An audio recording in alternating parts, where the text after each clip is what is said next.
How are we sounding today?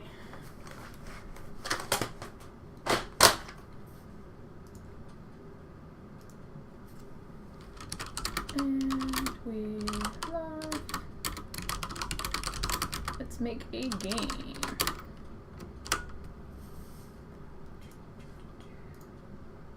Oh, yes. Sound sounds good.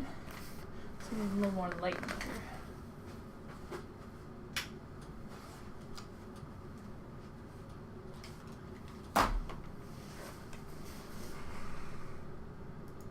All right.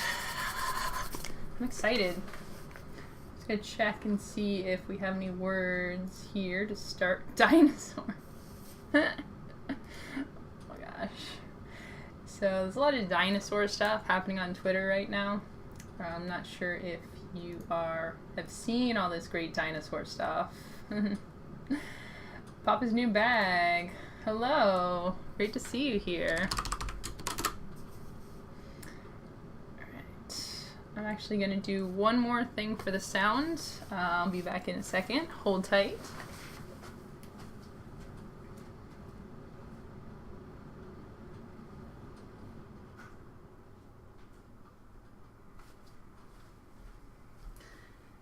The air conditioning tends to get pretty loud, so I like to shut it off, reduce some of that background noise.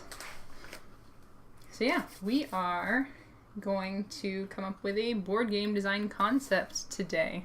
Welcome to the Game Design Daily board game live concepting show. If you haven't been with us before, the goal is to start from zero, nada, zip. Start from nothing and work through a creative mind mapping, brainstorming process to come up with an idea for a game. We're looking for cool theme concepts, but also a little bit of mechanics and digging into where we may go with those concepts. Wonderful Glory, hello, great to see you. All right, so Cody on Twitter suggested that I start with the word dinosaur, so we're gonna do it. Dinosaur. Let's see how our camera is coming out today.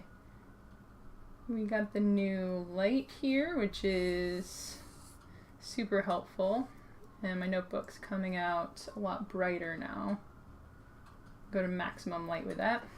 So if you haven't done mind mapping before, it's a brainstorming process where you start with a concept, and instead of ideating in a linear fashion, you're going to draw out concepts from your main idea and do a node style fashion of brainstorming, which is great because it tends to open up your creativity a little bit, and instead of going one item at a time, you're just going out in all directions and you can come up with some really cool stuff that way.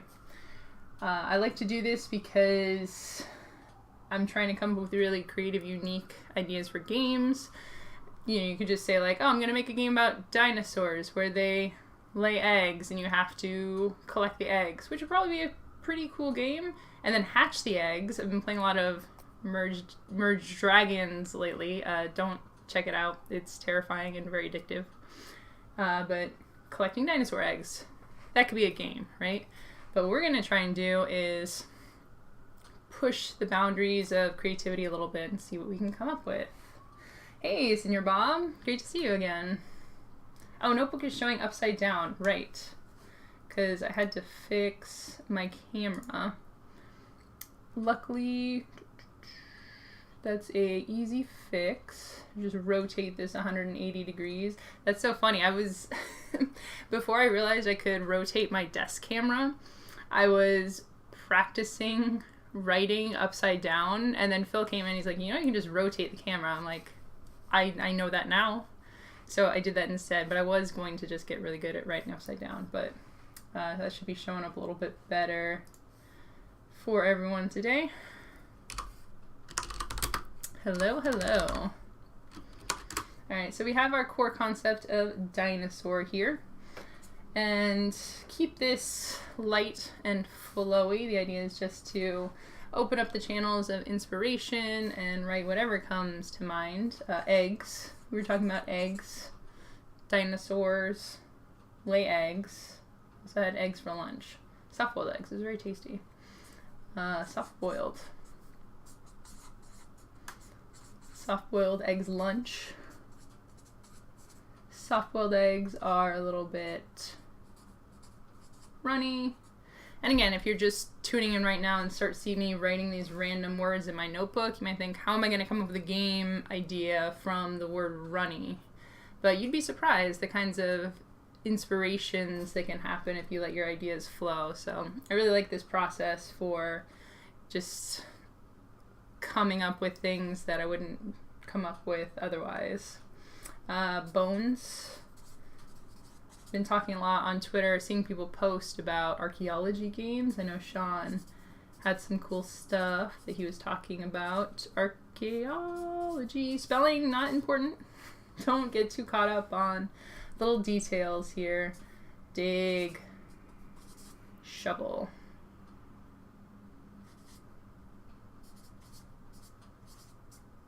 Senior Bob is getting close to needing a new design notebook. Yeah, doing this stream with the big marker definitely goes through things pretty quickly. The pages are pretty thin too, so often I can only use one side. I have a really nice leather one that I got off of Amazon that I've been buying the same one. What I like about that, do I have one of them here? I don't actually have it because I moved all of them. I was doing research, looking through my notebooks, trying to find some old information.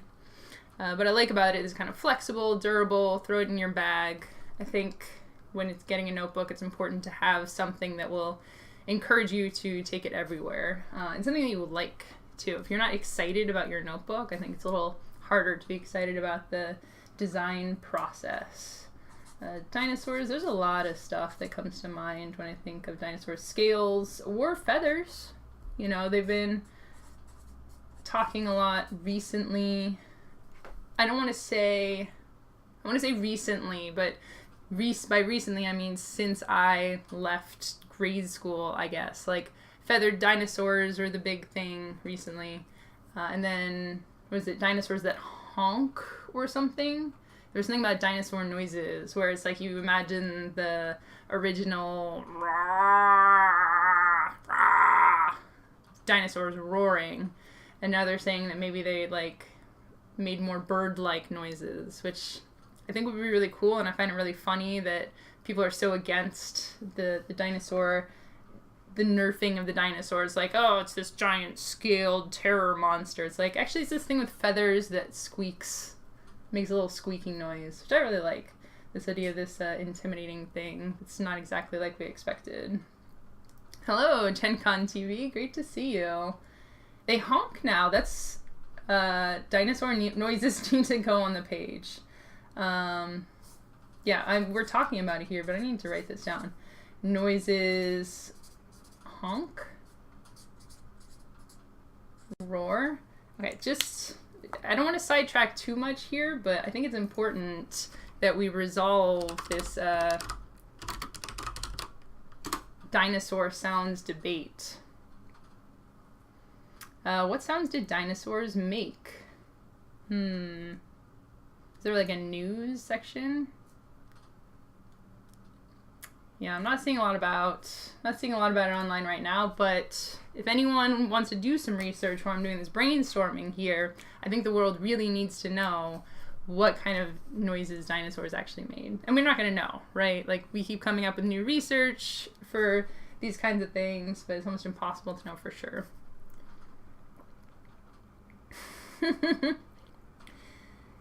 Papa's New Bag says, is there some overlap between the changing of our perception of dinosaurs and the downgrade of Pluto, science downgrading? I think, you know, it's really interesting. I think that we get really attached to these things, especially the things that we learn in grade school. I'm actually going to put this, because I think this is interesting potentially from a design concepting as well. Noises, honk, downgrading. Because I agree with you. Like, with Pluto not being a planet, I had a very visceral reaction to it. I think there was a period from maybe the 50s onwards, where school, like science, was very established, I think, which is weird for science because the whole point of science is that it keeps changing. But I think there was a period where, you know, facts were facts and we were learning these in school. And now, more than ever, I think a lot of this stuff is starting to have more visibility. You know, science was always finding new things, but I think I'm actually going to go to the next page and write some of this down as I'm talking. I think now more than ever we're seeing the visibility of science. You know, they have good social media. NASA's got great social visibility of science changes. So it was always happening, but now we're seeing it more, and you know, we want to know, right? We want to know the facts, but certain things, especially when it's classification, it's like planet versus non-planet. It's like, I learned it's a planet. You know, it's always been a planet. It has to be a planet. But I think it's important to let go of our beliefs. You know, it's not that it is a planet. And science wouldn't say, like, this is a planet. Science would say, we have evidence that suggests this is a planet. You know, in science, things are rarely ever 100% proven. It's like, our latest theory is that this is a planet. You know, so this idea of giving up conceptions, not getting too attached to these things. And part of it is, too, with feathers on dinosaurs, for example, it's like there's nothing wrong there's nothing wrong with that. I think a lot of our issue with it is it's, like you said, downgrading or nerfing these things. You know, we don't feel it's as cool. I'm going to write that down as I'm saying it. It's not as cool. It's not as tough. You know, it's not, our perceptions of these things are potentially changing. And we have very emotional cultural experiences, weirdly enough, with things like dinosaurs. Man, it feels like we're going off the rails here, but I think we're getting a lot of good stuff here. Emotional connections, nostalgia and experiences with dinosaurs and other dinosaurs and other like science-y topics that we grow up knowing about and learning, and our worldview is changing. And it can be a little tough, a little emotional sometimes. Senior Bob says fins, and I believe this icon means turn into solar panels, or fins are better than solar panels. I'm just gonna write this on my notebook. So you're saying that the dinosaurs, that they have fins that are solar panels, or maybe their fins were solar panels. I mean, do we really know? Is there any way to really know? Apparently there's another Neptune-sized planet in our solar system we haven't discovered because it's far away and has a radically different orbit. What? This is crazy. You know, we have the rhyme. We have the planet rhyme. What is it? Mercury, Venus, Earth, Mars, Jupiter, Saturn, Uranus, Neptune, Pluto. I think that's 9. I think I got it. We have the rhyme, right? We have these very strong attachments to the history. Although finding a new planet, I think, is cooler than downgrading something to a planet-like potato. Strong connections. Great Dinosaur Rush is basically a game about lying about dinosaurs. Maybe there's something to campaigning for a planet to be real. Ooh. Planet campaign.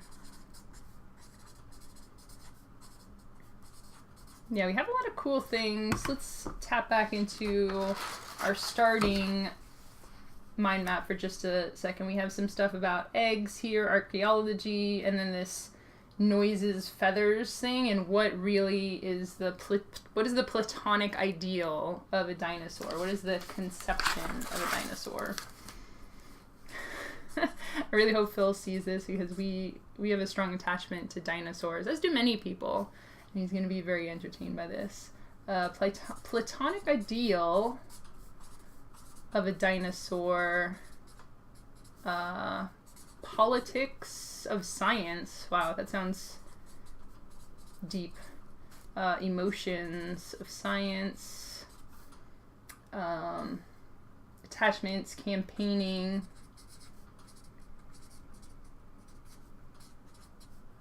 Campaigning for planets. Cool. We got that down.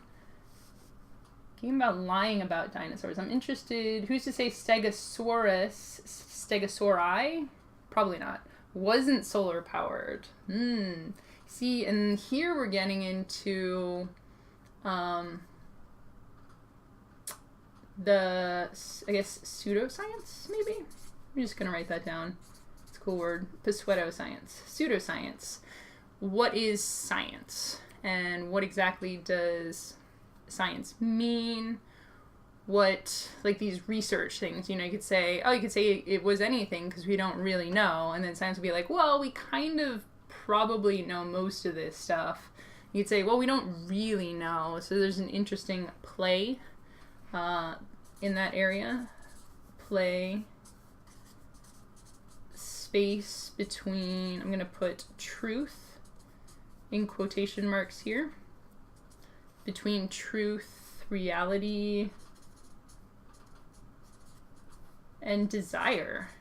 I think desire, we touched a little bit on the emotions of it.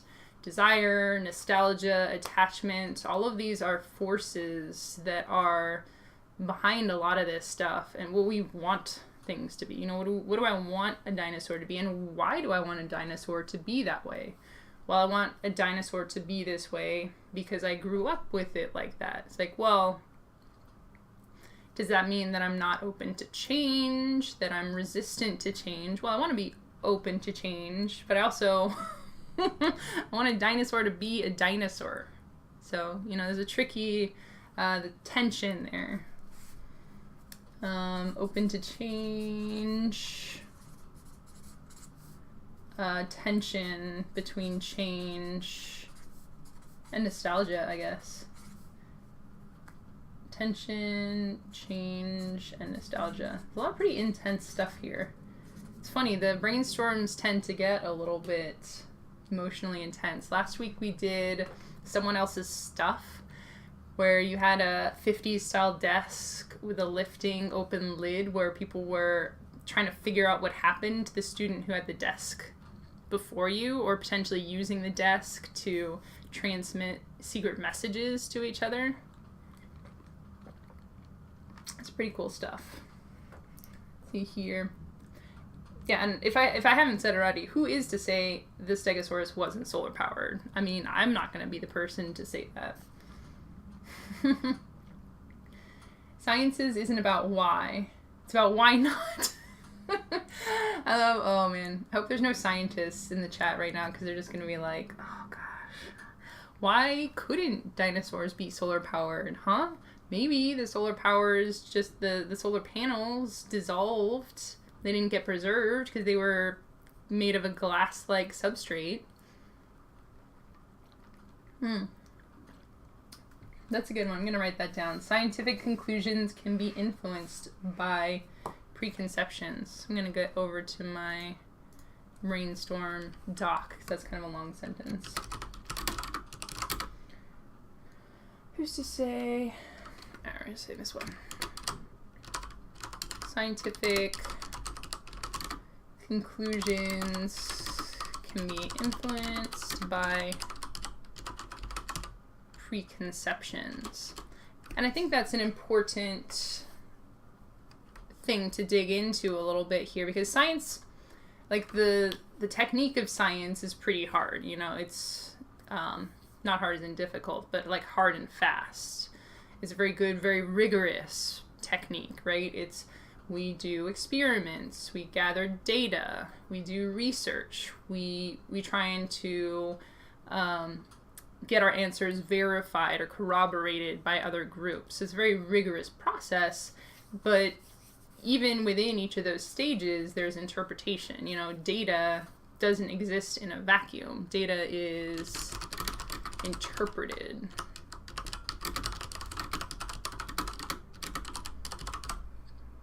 It's interpreted, and you could say that's, you can have negative connotations. You know, there can be occasions where people are pushing the data in a direction to serve an agenda. In a direction to serve an agenda. But it's not necessarily a negative thing, you know. It could just be like if you're used to, say the colors like red and green. You know, you're used to red being red and green being green. But if you have a colorblind person, they don't see that, right? If you have a red-green colorblind person, like they don't see red is red or green is green. They see, I think, like some shade of brown, or not being colorblind. I'm not sure exactly what they see, but we're coming from it from two different perspectives. Different. Okay. So coming back, we got a lot of cool stuff here. Starting to see a few potential directions for game design, tying it back to the game design structure of this stream. Politics, arguing, so it could potentially be a party or story game. It could also be more mechanical, like say for example you have these scientific concepts, maybe you draw them from a random deck.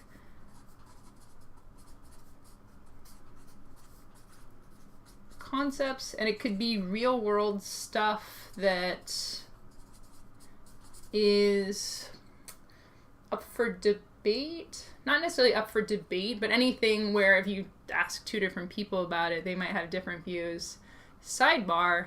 I want to see potentially, this could get pretty political, so that could be an interesting space.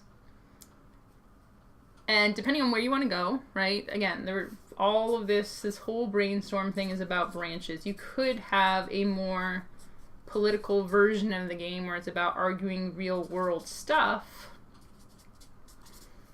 or they could be like fake science things. Like, I want that dinosaur solar panels thing to work it in here. Like, dinosaur solar panels. Things that, and, okay. I know I said fake science with the dinosaur solar panels. I'm not discounting the solar panels on the dinosaurs, okay? That's, we're leaving that open to debate. But I'd like the items in this to potentially be a little bit more, a little sillier. Some things that are pretty iffy, and then some things that are like pretty close, where you're like, put a jar in the freezer in order to make it easier to open or something. That's a little more tips than science, but this like idea of like metal contracting, I gotta think about that some more. But this idea I'm having here is potentially you have your deck of concepts. Alright, I'm going to come back over here, put this at the top. This is more of a mechanics thing. And we're not beholden to any of these ideas. I do want to make a quick note here. The idea isn't to like jump on something and make that be the game. The idea is to maybe pivot halfway through and think that doesn't really work, and see if we can, again, stay open and loose and really find the core of this cool idea. Deck of concepts that you draw from. Have to use other power cards to convince people or make your science the true science. Alright, we got a lot of stuff here. Let's see what's going on. Did I write down the why not? Because I like that quote. Science isn't about why, it's about why not.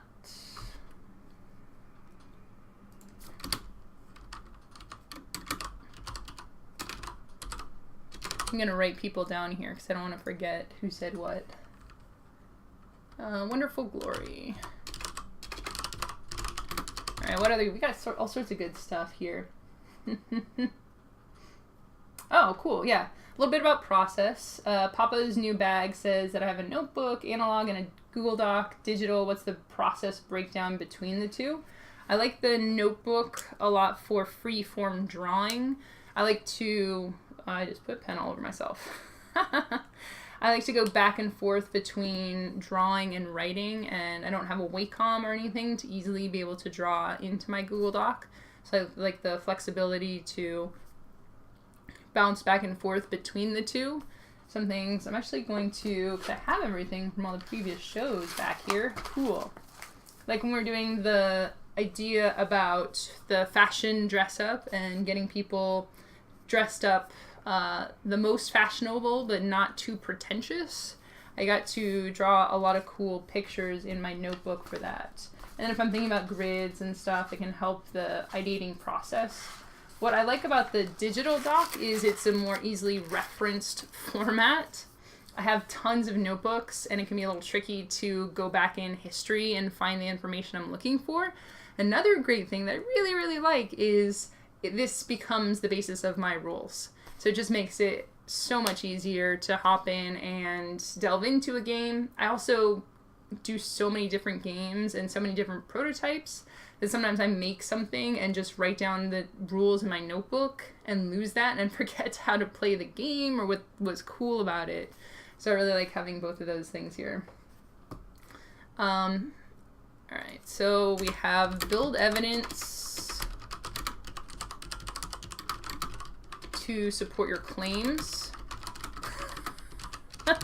Oh my gosh, where were we here? Okay, we're in the new page here. When you say build evidence, so, okay, we're talking about a political, potentially story, or a more mechanical card-driven game here. I love the idea when you say building evidence of some sort of, like, actual physical dexterity thing going on here.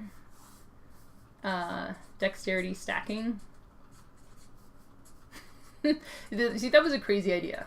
Like, that's why I like to write everything down, because I'm like, do I want to have a dexterity element in my Truth of Science game? Oh, Truth of Science. That's going to be the working title for this game. Excellent. Truth of Science. So we can have this dexterity stacking element.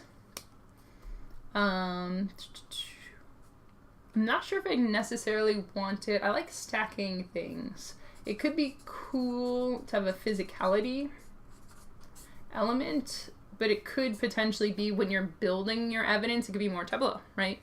Building a tableau can have that same construction vibe to it, but without, you know, some of the stress of dexterity. So you could have your tableau here.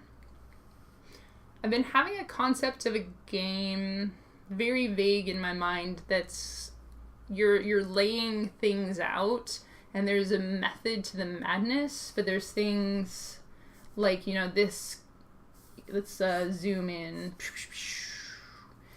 one of the cards here. So for example, one card just randomly has spots for 3 cubes and a token. So this is like a, not instead of a point salad type of a game, is a components salad.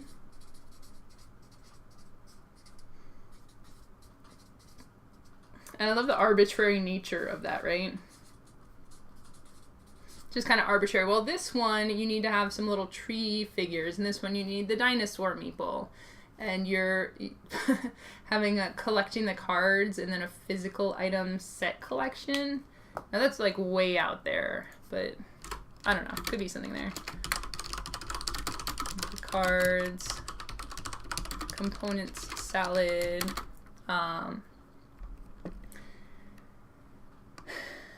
collecting the items, tokens, and cubes and meeples. like snake oil, but for science, and you have to present evidence to support it, where the evidence you have is randomized. I like that too. I like both of these ideas, actually. I'm going to make 2 different sections, because this could potentially be 2 different games, which is pretty cool. Why am I not doing bullet points? Do bullet points. Like snake oil. One person puts down a, we'll say prove it card. You have to use the evidence in your hand and explain why the evidence is right. That sounds cool and actually pretty easy to do. Is there not a game like that? If there's not a game like that, I might hop on that, because that seems like a really fun concept that's a little mechanically similar. Then Mechanics 1, which is also very cool, but potentially a little more tricky to put something up. Excuse me while I put regular bullet points here, because that was going to bother me. Make it in a historic context. Make it kind of comical, like when people believe diseases were caused by bad smells. Oh yes.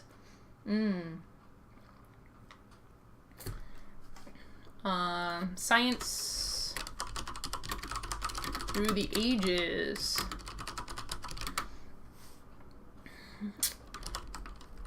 Historical context, where you're proving scientific things with evidence from the time. Actually, this could be cool. Your evidence or proof cards could just be like dead people. That's a little grim, but the card is just like dead people.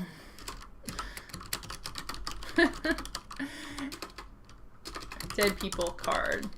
Not rigorous science. So this is a cool, it's like, how do you prove that bad smells, it could have a flux-like element to it. Because if you haven't played Flux, it's basically draw a card, play a card, or play a card, draw a card. I think it's draw a card, play a card, except every card you play is going to break and adjust the rules of the game. So very simple, like, hey, I'm trying to collect the pieces I need. And the cool thing about Flux is the pieces, your goals are integrated with the components. So as you're drawing and playing and discarding cards, you're trying to get the right goals and components to win in your hand. So this could be for specifically evidence through the time, evidence from the time. Example, bad smells cause death. You could have a dead people card and a stink card. Stink card. I just want to make a game that has a stink card in it, because that seems like it'd be super fun. Dead people card and a stink card, and play those two together. Say like, hey, yeah, obviously smells cause death because here's some dead people and here's stinkiness, and they were next to each other. Ergo, vis-a-vis, concordantly.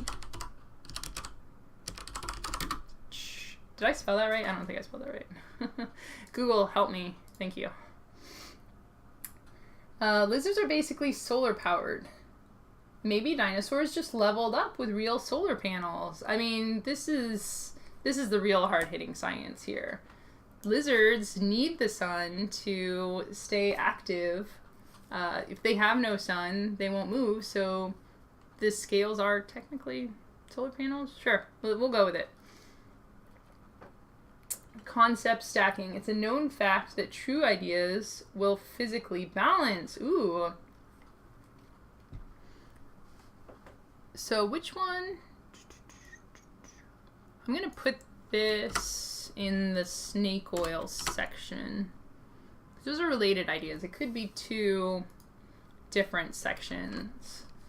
Can I copy this stuff? because that would make things a lot easier.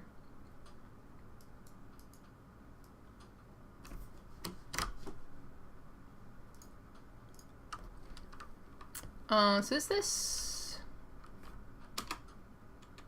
I'm going to make a separate thing for Mechanics 1.5.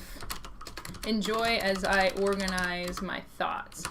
I think it is a really important thing, though. I think a lot of creativity, like shooting all those thoughts down there, if you don't have a system for kind of organizing these things, then it can just be at least in my head, it's a very like active chaos sort of a thing. Excellent. So I got your name and the idea in there. It's a known fact that true ideas will physically balance. See, that is, oh my gosh. And then components wise, this would be a little bit complex, but you could have the concepts printed on the stacking pieces. This might be a like a physical, like a real world game, or like a life scale game, or like a limited prototypes thing. Just write write the concepts on blocks.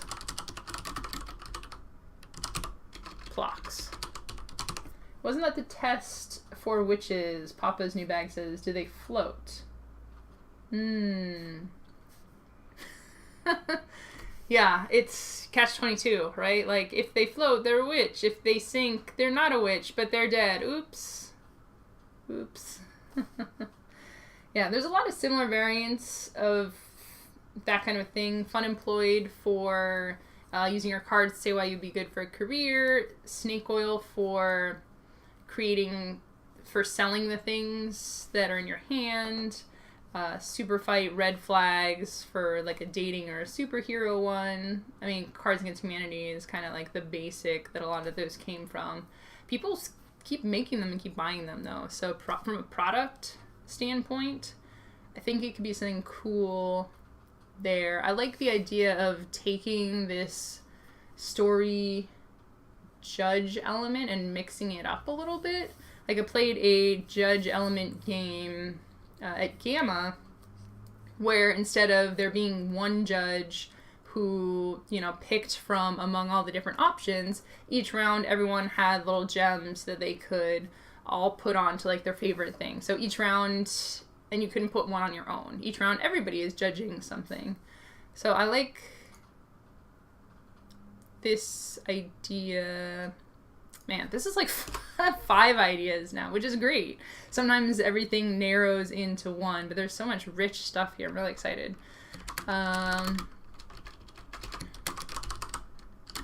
Changing the judge experience.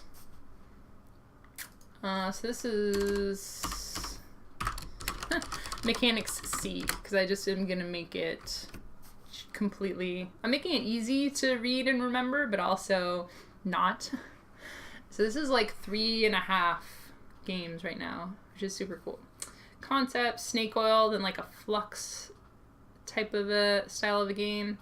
Coming back to games like voting and story games, and the different variations and innovations on them. I think there's a lot of really cool stuff out there. Like I mentioned, the game that I played at Gamma, and Just One, I think really blew things out of the water, making it cooperative, because a lot of people will take these judge story creative element games. I'm not sure what it's like a subset of party games. I'm not sure what the best term for that is. But a lot of people will play those. Like I've heard of people playing Codenames cooperatively, just all together. So I think there's still some space, and people love these games. They're very easy to get into. I think there's some innovation to be had there. Prove that when dinosaurs were around, the Earth was flat. So maybe the Earth isn't flat anymore, but maybe it used to be, right? That's a very good point. Like countering the judge style game by having some mechanic that allows one idea to be objectively faux science stronger than the others in ridiculous combinations. The mechanics would support making connections that don't have to necessarily make real science sense. Okay. I'm copying the stuff here just to make it a little bit easier. Won't necessarily use this word for word, but this is Papa's New Bag's got a really good point here. Talking about innovations in this snake oil, sort of a playing and proving card. Make it more mechanical, more objective. Also, like, I realized that I use the term, like, make it more mechanical. It's like, put a bird on it. Put a mechanic in it. I use this term when I'm talking about more more mechanical style games. What's the best way to even describe this? I use this term to say it's less about creatively coming up with solutions or explanations for things, and more mathy, I think, is a good way to do it. I like this idea where the cards you're playing, like, it's from the outset, it feels like one of these judge style games, but maybe the cards you're playing, there's actually some sort of, cards have symbols, numbers, or some other mechanic where there's a right answer. Not necessarily the strongest science. There's a right answer, not necessarily the strongest science or like real science, but just within the magic circle of the game, there's this reality. Sure. Within the magic circle. So I don't want to get too into the weeds of this, but I wonder mechanically what that could look like if you have your card. You could have like different symbols around the edges of them, and then so you have your card in the middle of the table that says solar panel dinos. And then you have your science. Man, it would have to be pretty generic, though, to work for the different things. What would be a fairly generic prompt to go with this? Solar panel dinos.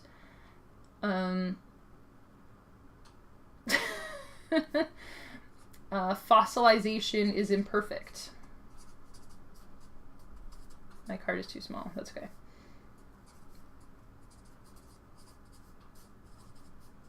Okay, so that's something generic that could work for different things, like going back to the example that we had that bad smells kill people. Fossilization is imperfect. Yeah, I think that could work for those things. So there's some sort of concepts that can be pretty general here. And maybe you can have like a number and type of symbols. So it has like 2 squares, 3 triangles, and then on each card they have a certain number of symbols as well. I think we'd have to come up with a way to make it not play itself. So, you know, you just like, oh, I take the one that has 2 squares. I'm going to play my card with 2 squares. There, I won the game. Ooh. Oh my gosh. This is a little bit out there, but I kind of like this. Vague symbols. So we're talking about symbol matching here as a rubric for matching the cards in substitution of a judge element.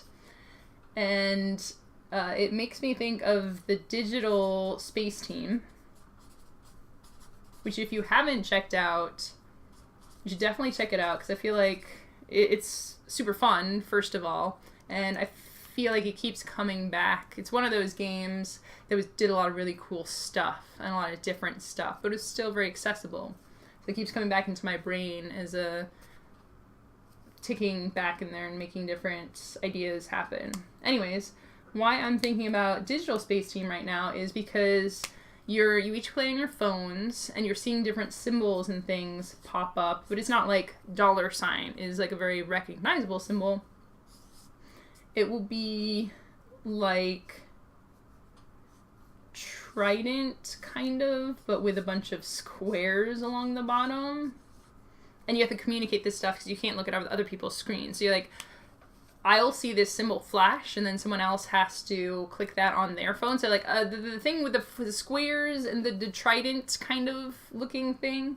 And this one is, some of them are like even crazier than that. So it'd be cool to have this system of symbols where, oh gosh, that's maybe a little on the weeds. So I'll put that down.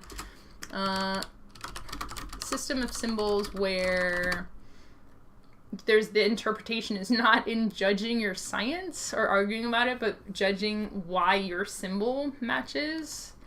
Symbols, all different symbols, arguing why your symbol is most similar. I don't know about that. It could be like, well, this one has a square, that one has half a square, so obviously that might be a little too in the weeds, but there's a potential.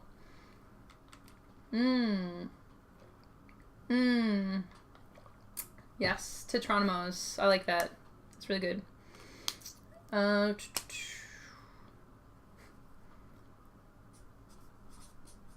Tetronymos. And you could have like tiles.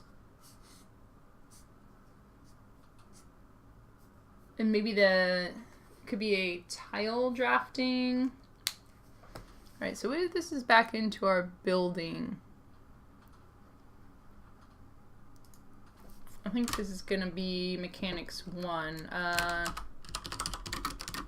Evidence as Tetronymos that you build with. For anyone who doesn't know what Tetronymos means, because it took me forever, even having played Tetris, you're gonna get to that in a sec, having played Tetris for like 30 years, not 30, like 20 years, I didn't realize Tetris, all the shapes are Tetronymos, which just means a shape, tetra, like the root of it is 4, right? So it's a thing in 4 components. There's also other, not necessarily Tetronymos, but different shapes that don't have 4 sections but fit together. It's a more general term for that as well. But the Tetronymos are made of 4 things. It's like these shapes. And now you know that, and now you know why Tetris is called Tetris. And you probably already knew that, but if you didn't, you're welcome, because it's a little bit of trivia for you to take back with you after the show. Evidence is Tetronymos that you build. Tile drafting. Other shapes that physically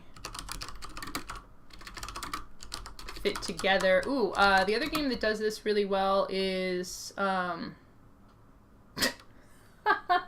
my gosh, seriously.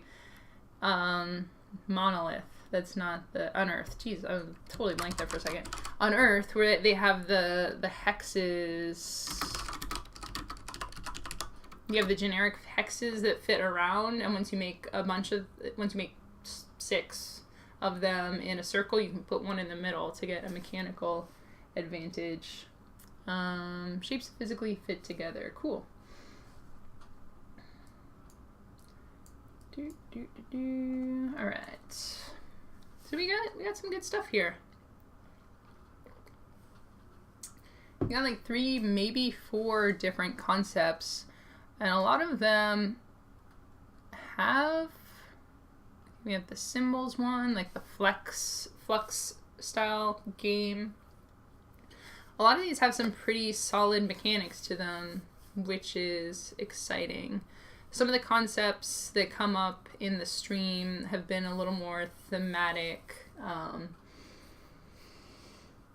more general ideas, which I think is good and can also be very valuable. But it's nice to have a little bit of a mechanical footing if you're actually going to move forward and prototype any of these ideas. So we didn't talk at the beginning of the show, but part of the reason for this I love coming up with new game ideas. It really helps me to generate and get my ideas flowing. And I hope that it helps other people too and inspires them. But even just if none of these, like 4 really cool ideas, became an actual physical prototype, not even a game, like a published game, but even if none of these became a prototype, I think just doing the process is really valuable for me. I talk about Game Design Daily on Twitter and Instagram and different places, and this idea of doing really low barriers activities that aren't with no rules or bounds to them. It's like, oh, I have to do the brainstorm, and then I'm going to take the brainstorm game and make that into a prototype and then make it into a game. But this idea of being much more fluid and gentle and more forgiving with our game design practices. I love, the more I do this, the more I feel like I'm turning into like a Bob Ross of game design. It's like, oh, let's make our happy little Chitronimos over here.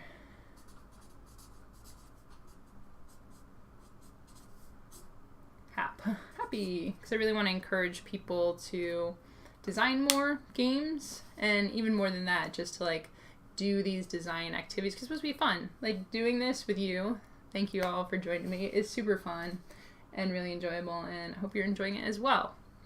So we have our 4 game ideas here. I think that's pretty good.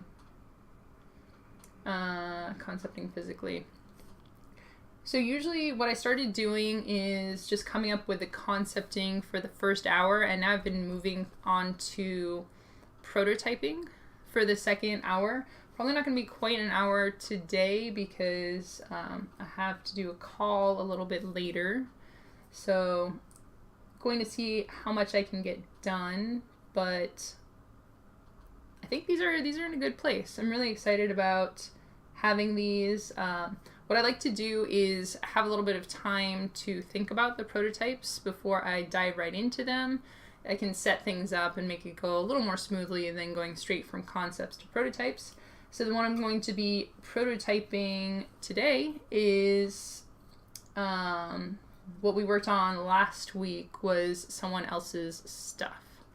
So let me get that pulled up right here with notes that I have.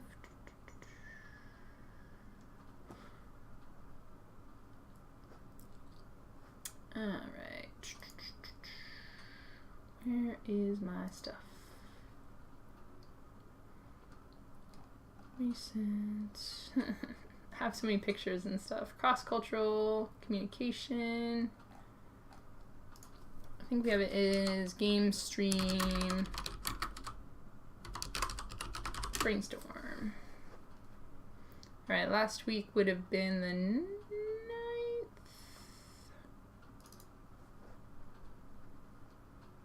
Oh, sweet. I can just slot this in over here and it should show up. Perfect. Someone else's stuff.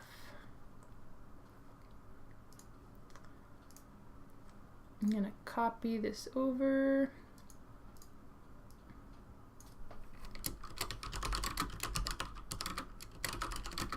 I'm just going to mark it as rules in case we make any notes. I like to put dates right in my save files too, because it means that I can kind of shame myself for not having worked on something, or even just see it's like, wow, I worked on that 2 years ago. That's crazy. And then I can see instantly when I last updated something. All right, so going to switch gears here to prototyping. Feel free to stick around as we do some of that stuff.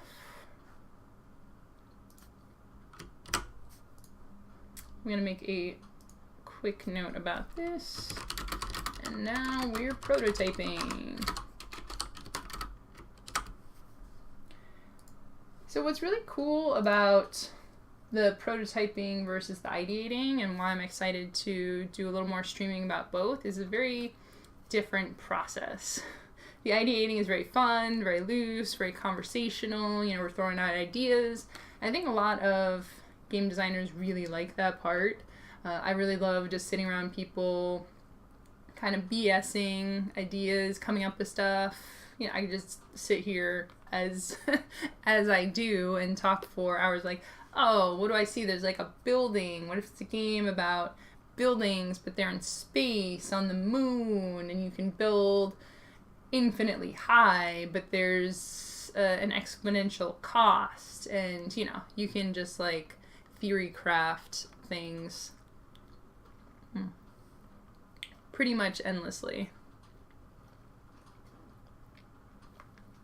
When it gets to the prototyping, you have to lock things down a little bit more and be a little bit more conscientious about taking these things into reality. And it's a great step because I probably won't finish a whole prototype today, but I'll get the first steps done. And having the thing prototyped, having it be a more real thing, makes it easier to finish it up, test it, which is the real proving grounds for whether a game can be a game.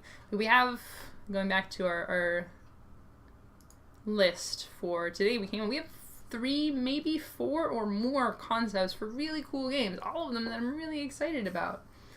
But a lot of them would probably die in the process of making them into a prototype.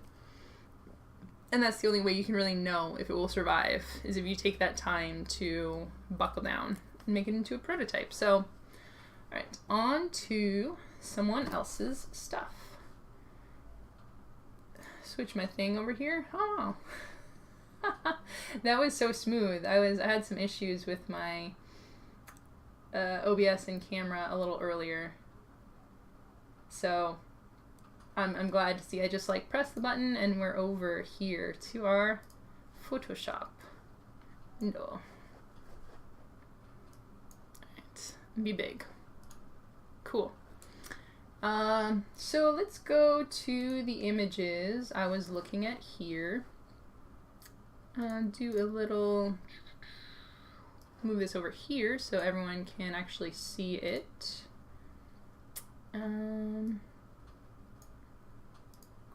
Oh, perfect. Sweet. Cool, so I'm working on switching things back and forth so you can see what I'm looking at, because I realize sometimes I'll be on Chrome or something and I'll be talking about things and you'll be like, well, I can't see what's happening, but now you can actually see what I'm looking at. So for images and graphics for my prototypes, first of all, I think mechanics are really important, quintessential. A lot of times I think designers can be too rigorous in their prototyping. So you get really excited about making a very elaborate prototype and you never actually get to the playtesting phase. Or once you get to playtesting, you'll get feedback that's filtered through your prototype. For example, if your prototype looks too polished, people might just talk more about the look and feel of the prototype and not as much about the game itself, where if you have a very early stage, you need people to really hack things and break things. So in general, I don't want to get too elaborate. However, for someone else's stuff, I think a lot of the feel of the game and a lot of the experience of the game is going to come from this drawer component that we're working on. So I want to take a little bit of time not too much time. I want to make that a little bit interesting. Let's talk for a moment about images that I use for prototypes. You'll see here that I have Wikimedia Commons pulled up. It's an awesome site. Most of the stuff there is open source. So I spent a long time, many years, doing writing for the web, sourcing images. I learned a lot about usage rights for pictures, really embedded in me. So even for prototypes, I feel a little weird about using things, just grabbing any old thing off the internet. It's mostly a personal thing. Like for you, as designers, I wouldn't tell anyone else specifically to work about that, but I also post a lot of my pictures and things I'm working on to social media.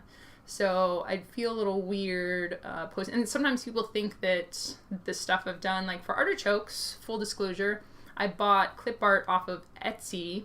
It's not full usage, so it's not something that I could print and I don't have commercial rights to the art, but I did pay the artist for it, and for non-commercial usage is within the rights of the art that I have. And I feel a little better sharing it and using it, where someone said like, hey, that's my art. It's like, yeah, you know, I bought it, I'm not using it for commercial purposes, so I feel a little bit more comfortable doing it that way. Alright, so anyways, that's a very long-winded way of saying I have a picture here. Wikimedia Commons is also great for downloading and stuff. It makes it super easy to see exactly what you have to do here. So this is a picture of an old desk. I think the usage rights for this is that it's like more than 100 years old, because that's when it will say here that you can attribute the author. So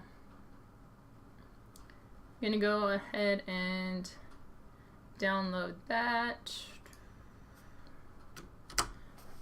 copy this information. I have so many windows here, just for my own records. It's by United States Senate. Cool. This is pretty low resolution, so we'll have to see if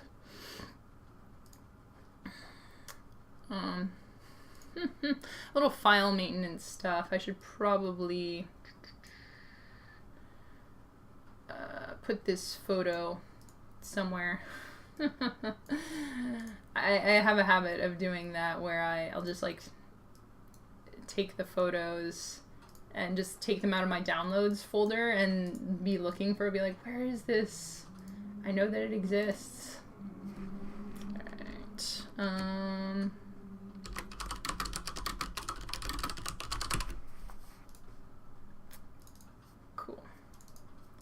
So file, I've gone over this before, but file maintenance, though boring, can be pretty important, because anything that gets away or blocks your design process is very much a no-no. Oops. No, that was... I was like, this didn't actually download. I was working on some other stuff. Yes. Download. There we go. Yeah, as I was saying, anything that gets in the way of your creative process, all these little blockers are like death by 1,000 cuts, right? It's super easy just to have little things that will trip you up. You know, you're saying like, oh, for the stream, for example, you know, setting up the camera, setting up the light. I was feeling, oh, I can't stream until I have everything perfect, till I have everything set up.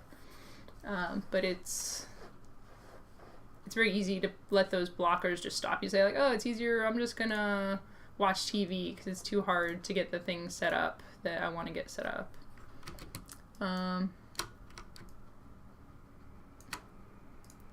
Yeah, this is very small. This might be too low resolution for what we want to do here.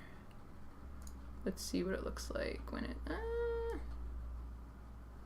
that might be... You know, I think we're gonna do a little bit of voodoo here. First off, we're gonna crop it into a more square shape. I'm gonna make it... Oh shoot, I don't want to lose that edge there though. Scale it up a little bit. So most... I'm getting a little bit in the weeds of image manipulation here, so I don't want to lose that nice like drawer, so I'll just scale it all the way up. And yeah, perfect. Yeah, I like, that really feels like a drawer there. And again, for most, I could just make a box, you know, not worry too much about what it's going to look like, but I want to have the vibe of like that you're going into this drawer that you would have had in a desk, in a school, in the 50s or 60s, maybe. someone, I forget who was it you, Senior Bob? I forget who posted the image last week, but we got a really cool desk picture that I just want to show off real quick here. So this is kind of the vibe that we're going for over here. Hi, Fluffy Marshmallow. Thanks for joining us. Yeah. So I'm going to catch you up on someone else's stuff. Yeah, sorry about that. We're back into Photoshop right now. So all of my stuff where I was talking about resizing doesn't matter, but you can see the picture now. So for someone else's stuff, we started with a concept. Let me actually go back to my notes. It wasn't Star Academy Kindergarten. Oh yeah, this is the one that we started with. This was a lot of brainstorming. So we started with organizing. My keyword, my node word for my mind map was organize. And from there we came up with all sorts of stuff as trays, grids, recycling, Marie Kondo, a little bit of spark joy in there. And then a sidebar to labels and holidays, or sparklers and that kind of thing. So first we were thinking about maybe doing July 4th and holidays, but then we got into this really cool idea of organizing a junk drawer. So we're like, oh, you know, how do we put the stuff in there? I still think that's the potential for another game. But then we started talking about, someone had mentioned these old, let me pop over to the image real quick again so you can see that. Someone had mentioned these really old school desks, because they had said, oh, a school desk drawer. And I was like, I never had desks that actually had drawers because that was too dangerous, right? We couldn't have drawers to put stuff in. Actually, I think maybe when I was in grade school, I was in a very rural school, so I think we might have had that, but that's the idea. Anyways, for you're coming into a school, you're opening up the desk, you're seeing things in there and trying to interpret some sort of story. Either something happened to the student and you're trying to figure out what happened, or each person is putting items into this box and passing it around. Papa's new bag, you mentioned Mafia de Cuba. Exactly. That was definitely something, a game that I've played that's very interesting that does use this concept of passing a box around. And that one you're taking stuff out of the box. I like this idea of a component that you do pass around that you're trying to put in messages for. I don't have a full mechanics of it yet. But for the prototyping, I want to make the desk, maybe some symbols, and start to play around with the components and see what it evolves into. So here we have our desk. Going to see if I can sharpen it up. There was some more desk pictures, but I really just like this one, so I'm gonna see if I can tweak it enough so it's good enough for our prototype.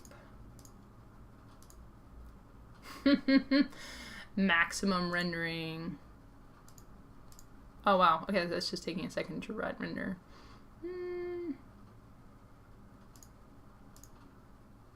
It's a little intense.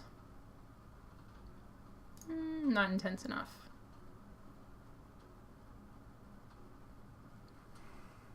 Cool.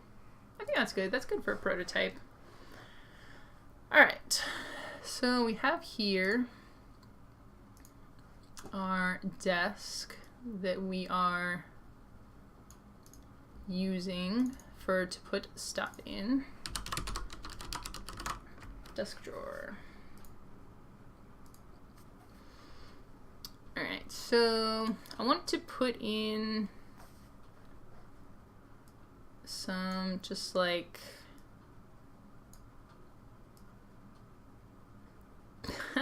giant paper clips.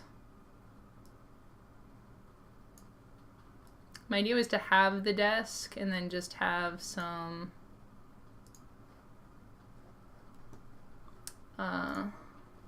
little lines, just like paper clips, rubber bands, different things in here.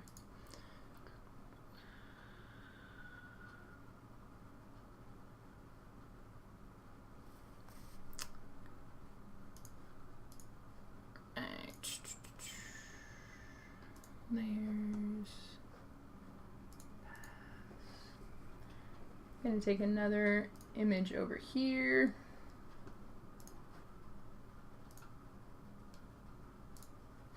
Got one of these weird looking paperclip things. And downloads. Gross.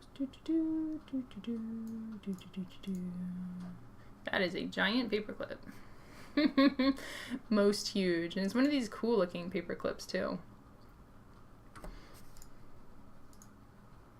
Wow. I think I should just crop that the old fashioned way.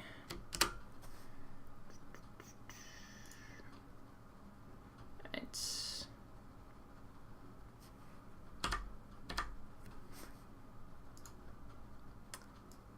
So, talking a little bit more about someone else's stuff, the idea was that you would put stuff into this drawer. Potentially they would be cards, potentially even like you were mentioning Mafia de Cuba, which if you haven't played it, you should definitely check it out. This is another one from a design perspective, which can be really a lot of cool stuff there going on there with a game. The idea behind it is it's a role-based game, but you're taking roles and items out of the box as you're passing it around, and the mafia boss is trying to deduce based on the conversation what everyone has, because people have stolen diamonds from the box, and he's trying to figure out who accused the right person, make sure it doesn't accuse a cop, or there's different things going on. So we're looking at prototyping this game that also has a box element to it. And the question is, mechanically, selection, alright, rasterize this sucker. Perfect. So I'm thinking right now, either items or cards, it'd be cool to actually have rubber bands and paper clips and stuff and put those things into the box and be communicating some sort of secret message with that. I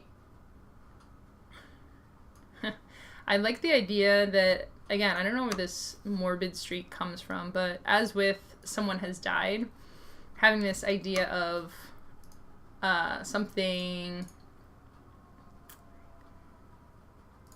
has happened to someone at the school. They used to be in there. You have this desk now that people are moving into and trying to deduce what had happened based on the stuff that's left behind. So hence someone else's stuff. I also like an idea of passing the box around, maybe communicating between periods or time travel, you know, across generations, where you have this box of stuff that, oh shoot, oh my gosh, like that, is it Letters to You or P.S. I Love You or something, the time travel mailbox?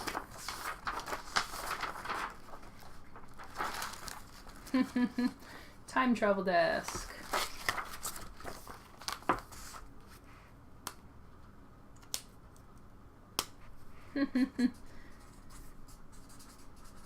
So maybe it could either be a more realistic game where you're passing things between periods, or like different students are using the desk at different times.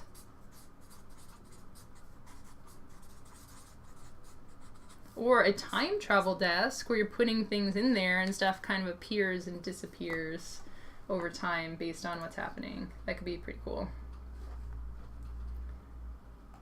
All right. So yeah, as for the stuff that is in here, could be actual physical items, which could be kind of cool component-wise. Maybe a little tricky or expensive. Ooh, that was the thing that I had thought about as well, is that maybe the people who buy the game actually are the ones who have to supply their own things. So part of the brainstorm that we did for someone else's stuff was, hey, you know, everyone's got that junk drawer where you have all the random things in it. So it could, I'm gonna write that down real quick. Have to use your own stuff. So it could have a customizable element to it that could be pretty cool. Right, either customizable, it could go either way that way. Having people have to provide their own things can be cool and cut down on component wise. It can be, I know there's a couple of like cheap ass games and a couple of other designers that have a whole brand around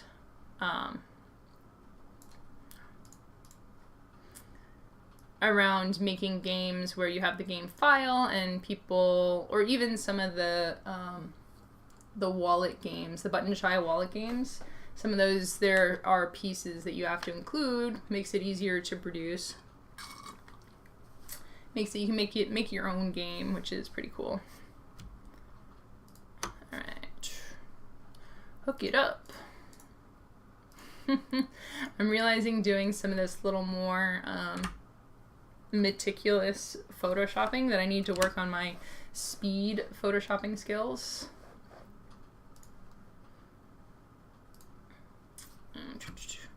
Oops. Also potentially just have some assets prepared for this. Could be fun. Speed things up a little bit. Right, get a couple of these things in here. Oops. Also, what was that? This is a grosse Barockklammer. I think that's German for like big paper clip, which is kind of cool. Grab this, move it around a little bit. All right, cool. I think that's enough of a concept for having this. You know, you have a desk drawer, you have some stuff in it. Cool, perfect.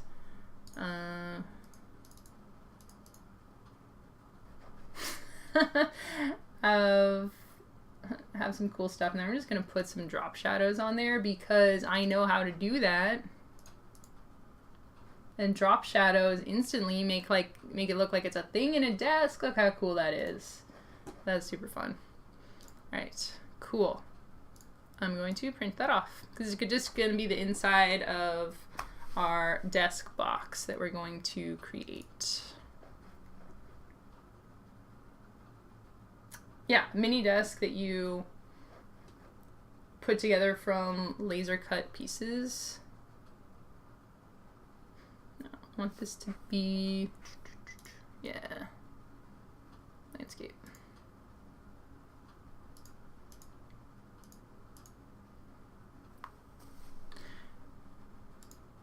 I like the idea of either, so there's two ways to do it. A lot of people now are using the boxes as one of the components, which is really cool and really clever. And that way you have like a nice inlay to the box as well, which is super fun. You can also have, so Gizmos does this where you actually have the piece that the really cool marble thing that's assembled that have to put together, and so it comes unassembled, but once you assemble it, there's a nice little space for it. Let's print that before it does any more weird stuff. So that's a cool thing where you have the fun of putting together the components, little like DIY Legos assembly aspect, which is really fun.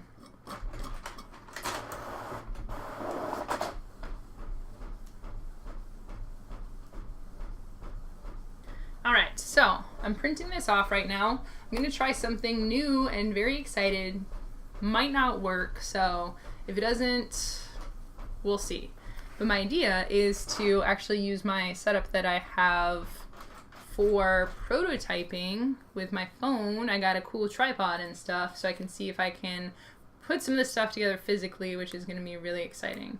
So I'm going to put this on a brief hiatus. The plan is to start streaming, IRL streaming from my phone, and have this set up and have it work seamlessly and flawlessly, which I'm sure is going to happen, right?